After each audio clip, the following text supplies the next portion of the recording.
Salam, peace. I'm your host, and this is Alchemize Soul, episode 33. Today, we are speaking about something that no passport, no property title, no colonial map could ever capture. We're speaking about the bones of ancestors who never owned land.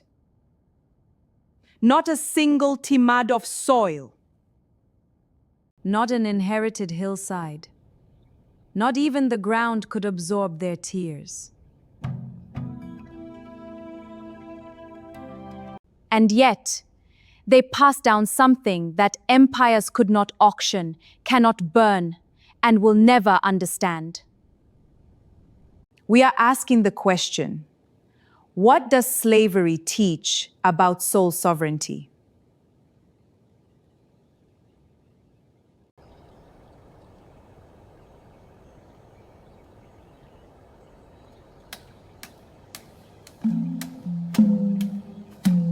I speak as an Ethiopian woman.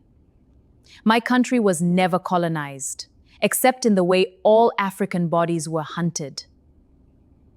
We forget that slavery existed within our own histories too. Captives taken from the southwest, villages raided, Children sold across the Red Sea. Even in the land of Lucy, the oldest bones, the living were still bought and sold. So I say ancestors who never owned land. I mean the Oromo grandmothers who carried only song. The Guraje men who worked another man's gefersa but whispered their own names to the moon. Who never touched a deed, but who touched the divine with unwashed hands and still were holy.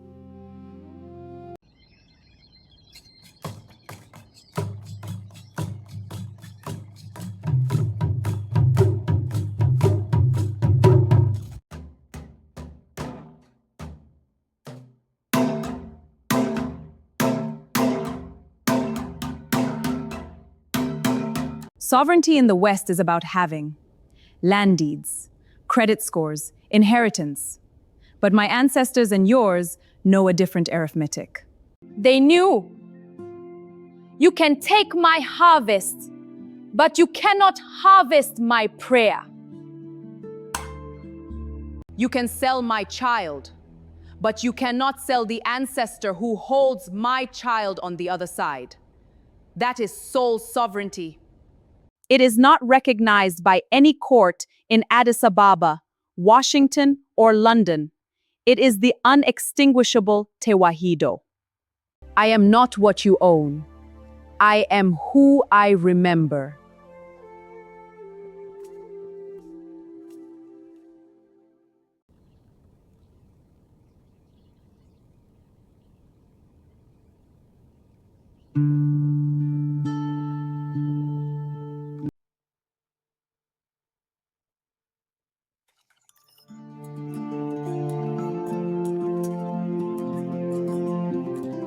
Think of the enslaved Ethiopian woman grinding tella for her captor's feast.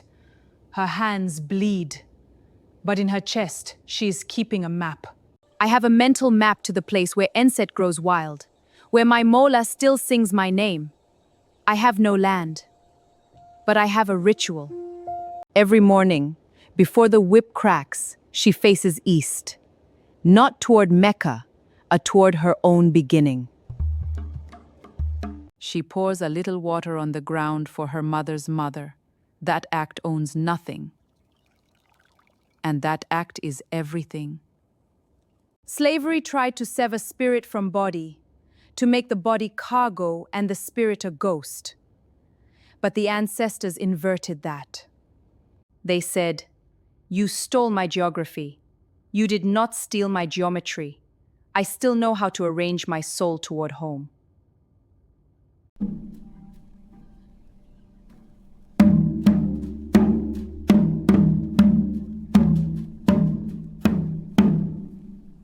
So what does this teach us? Right now, in 2026, when so many of us still chase external proof of worth.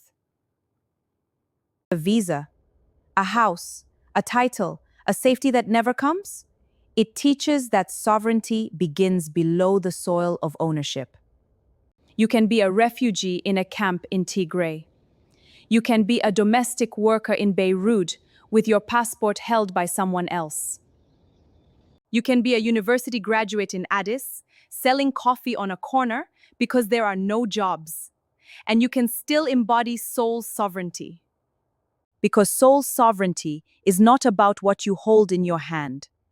It is about what holds you when the whole world says you are nothing.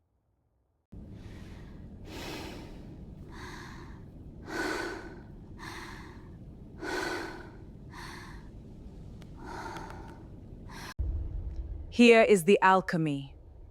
The ancestors who never owned land left us a spiritual technology. I will name it in our way. 1. Senate support. Detach your legitimacy from legal papers. Your worth is older than any law. Older than the Fetha Negest. Older than any colonizer's signature. 2. Mekaber burial ground as memory. Build invisible infrastructure. A weekly coffee ceremony for the ancestors, no fancy beans needed. Just 3 cups, 3 names, 3 silences. Refuse to let oppressors write the final story of your interior life. They can describe your chains. They cannot describe your dreams unless you let them. 4. Medemer return. Remember that landless does not mean rootless. Your roots are in the bones beneath the bones. In the ones who sang while bleeding. In the mothers who passed down recipes as maps of resistance.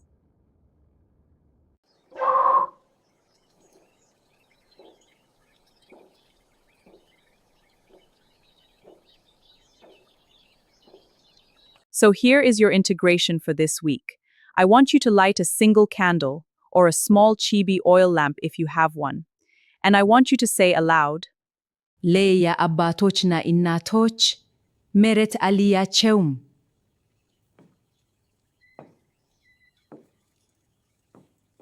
you are not forgotten. Your lack of land did not make you less.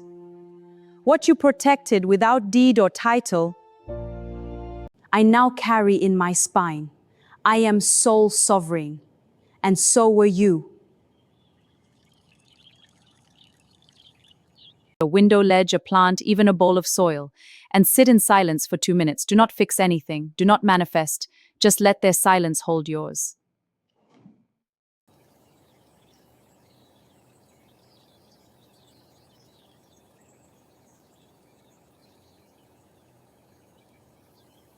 Thank you for listening to Alchemize Soul 33. If this episode moves something in you, share it with someone who needs permission to feel powerful, even when they own nothing. To another African woman, especially another daughter of the unlanded, we will close with a fragment of an Ethiopian Asmari prayer, reimagined for the ones who never held a deed. ልቤ ተናገሬ ለአንቺ ብቻ እንደ ከም ብርሃን አበራሃለሁ አንቺ የልቤ ምኞት በፍቅር ተሞላሁ በዚህ ዜማ እዘምራለሁ ለዘላለም ካንቺ ጋር Meret aligenim, silete bereku alnagerkum.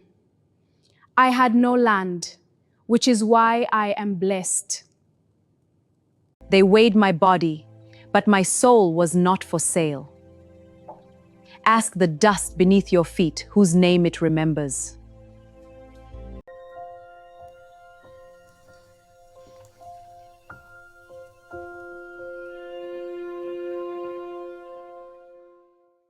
Until next time, alchemize everything, even the dust of unowned ground. Tenayistiling.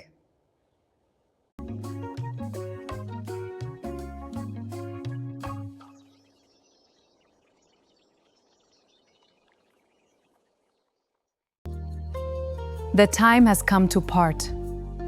May peace follow you.